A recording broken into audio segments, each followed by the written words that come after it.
in Books on Point, today we're going to be looking at a book titled Tobacco Wars, which is a tale of a few good men and women who dared to try to hold to account a billion-dollar international industry rife with espionage, private spy networks, tax evasion, collusion and corruption, ultimately at great cost to themselves and South Africa. I spoke to author of the book, Johann van Loggerenberg, about the reasons why he thought the tobacco industry needed more in-depth analysis. I suppose the primary motivation that I had was to put information out into the public that I believe the public should be aware of and requires attention from the public. There are unanswered questions within the tobacco industry in South Africa that have a direct relationship with what happened during the state capture era. So that would have been my primary motive. But secondly, it's also a kind of a manual for those that are out there who are attempting to get this sector under control after the last few disastrous years of big losses in particularly excise taxes to our government, to just get a sense of how I recall the industry functions and where the risk areas are, for what it's worth. Okay. How long did it take to put the book together? And perhaps you can take us through the journey of remembering certain events as detailed as they appear in the book. Take us through that. Well, this is my third book, and I'd been writing this book whilst I was busy writing the first two, so it was always my pet project on the side. I had to go and dig up old court records, some of them in deep archives, dusty archives, dating back 20 years or so. And then you have to read through those, and you have to put together a golden thread. There must be a start, there must be a middle, and there must be an end. So my first approach was to just try and get as much raw material together as possible, and write, just write as I'm thinking. So what I thought should be the beginning, what I thought should be the middle and the end. And what I ultimately sat with was a very thick manuscript of what I thought really covered everything, with sufficient evidence and substantiation contained therein. Then I had to go and engage with the different characters that feature in the book. And to do that, given my past history at the Revenue Service and our antagonistic relationships that existed then, it took some time to first get some of them to sit with me at the table, and I must credit some of them. They did. They came to the table, sat with me, and then it was a process of gaining trust and just getting to know the people as human beings first, and understanding where they came from, where they grew up.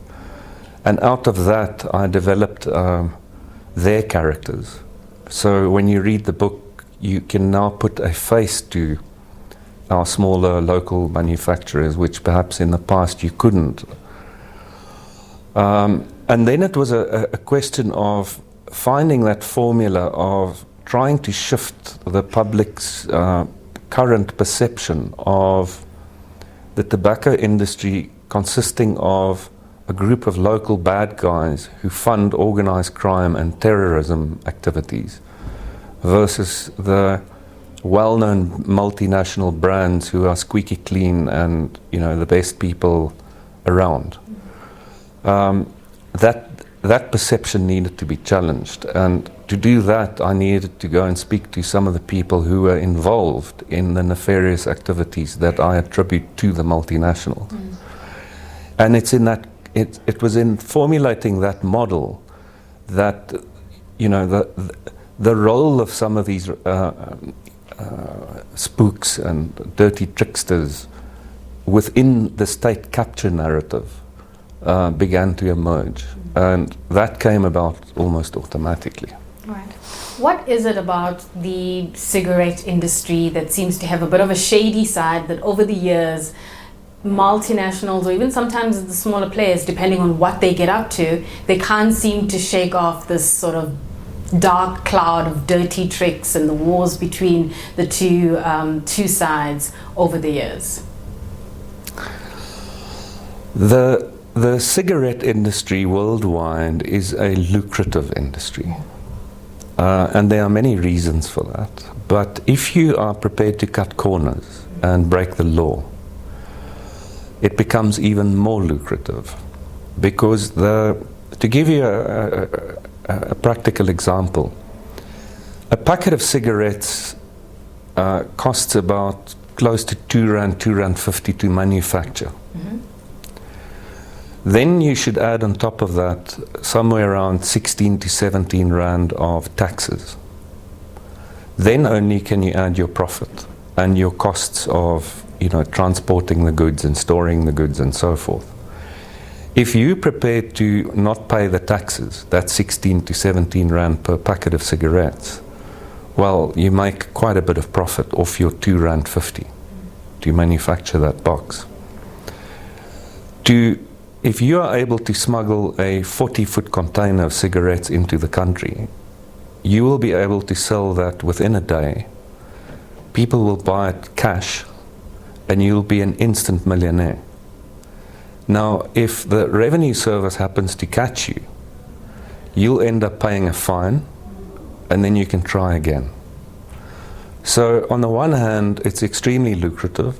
On the other hand, is even if you do get caught out, the consequences are not as bad as if you were a cocaine dealer or a human trafficker or arms dealer. So that would be the main thing. And because of that, it attracts all sorts of characters all along the value chain who want in on this big pot. And that's why you find dirty tricksters and spooks and ex-spooks and corrupt officials involved here. It's just big money. The one thing I found interesting about the book is you tell the story of, let's describe them as the first generation manufacturers who started manufacturing what they would call cheapies, and then you have the second generation. Looking at both of them, and then including the multinationals as well, and then taking into consideration some of the work you've done at SARS, how have you seen the cigarette industry in South Africa evolve over the years since you first started looking at, I suppose, the tobacco industry? Well, I'm no expert, so let me just say that up front. My experiences are anecdotal and based on the research that I've conducted, and it's limited to that. But certainly, as a young boy when I grew up, the multinationals held the monopoly. I mean, even the notion of a no-name brand cigarette being sold at the street corner shop just did not exist. It's people like Mr. Ayabatwa from Rwanda on the African continent that many, many years ago saw this opportunity and took that risk and began to manufacture his own brand, which was an unknown brand at that point in time. The opportunity he saw at that point in time, particularly within the historic context of Central Africa, was that it was very difficult for the big brands to deliver on time sufficient volumes, and there's often a shortage of cigarettes. Now, if you're a smoker and you can't get your favorite brand of cigarettes, I can tell you, you'll smoke any cigarette if there are none. So he certainly saw the opportunity to manufacture his own cigarettes, distribute them himself, and take on the big boys. And over time, his brand became better known. It's the Yes brand. But at the same time, he also offered a cheaper cigarette on the market. And that meant that people who used to be brand conscious and wanted to smoke a particular brand began to shift towards becoming more price conscious. In other words, they were prepared to buy the cheaper cigarette and still get the same fix from it. So that's why I would consider him to be, one of those first generation pioneers. That was author Johann van Loggerenberg talking about his new book titled Tobacco Wars. Well, in news just in, entrepreneur, philanthropist and founder of financial services group Liberty Life, Sir Donald Gordon, has died. He was 89 years old. Gordon has been described by Liberty Board as a visionary leader, entrepreneur and philanthropist who made an immense contribution to the industry and the country.